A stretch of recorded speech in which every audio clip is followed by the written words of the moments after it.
ಕೆಚ್ಚಲಗೆರೆಯಲ್ಲಿ ಗ್ರಾಮ ಪಂಚಾಯಿತಿ ಉಳಿಸಲು ವಿನೂತನ ಹೋರಾಟ. ಗೋಡೆಯಲ್ಲಿ ಡಾಕ್ಟರ್ ಬಿಆರ್ ಅಂಬೇಡ್ಕರ್ ಭಾವಚಿತ್ರ. ಅಂಬೇಡ್ಕರ್ ಚಿತ್ರ ಬಿಡಿಸಿ ನಗರೀಕರಣ ಬೇಡ ಎಂದು ಘೋಷಣೆ.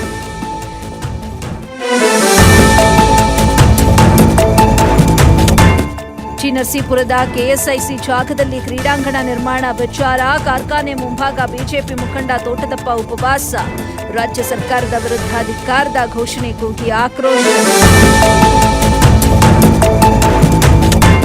ಸಕ್ಕರೆ ನಾಡು ಮಂಡ್ಯದಲ್ಲಿ ಕನ್ನಡ ಮೊದಲ ಆಟೋ ರ್ಯಾಲಿ. ಕನ್ನಡ ಭಾಷೆ ಉಳಿವಿಗಾಗಿ ಬೃಹತ್ ಜಾಗೃತಿ ಜಾಥಾ.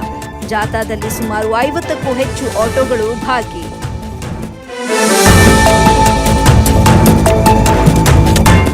ಬಸ್ನಲ್ಲಿ ಆಭರಣವಿದ್ದ ಲಗೇಜ್ ಬ್ಯಾಗ್ ಬಿಟ್ಟು ಕೆಳಗಿಳಿದ ಮಹಿಳೆ. ಬಸ್ ಚೇಸ್ ಮಾಡಿ ಬ್ಯಾಗ್ ವಾಪಸ್ ಮಾಡಿ ಕರ್ತವ್ಯ ಮೆರೆದ ಪೊಲೀಸರು.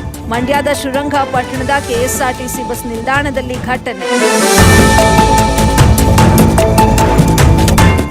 ದೇವನಹಳ್ಳಿ ಕೆಂಪೇಗೌಡ ಸರ್ಕಲ್ ಬಳಿ ಅಪರಿಚಿತ ಮಹಿಳೆ ಶವ ಪತ್ತೆ. ಹಾಸಿಗೆ ಸಮೇತ ಸುಟ್ಟು ಮೃತದೇಹವನ್ನ ಮೋರಿಯಲ್ಲಿ ಎಸೆದ ಹಂತಕರು.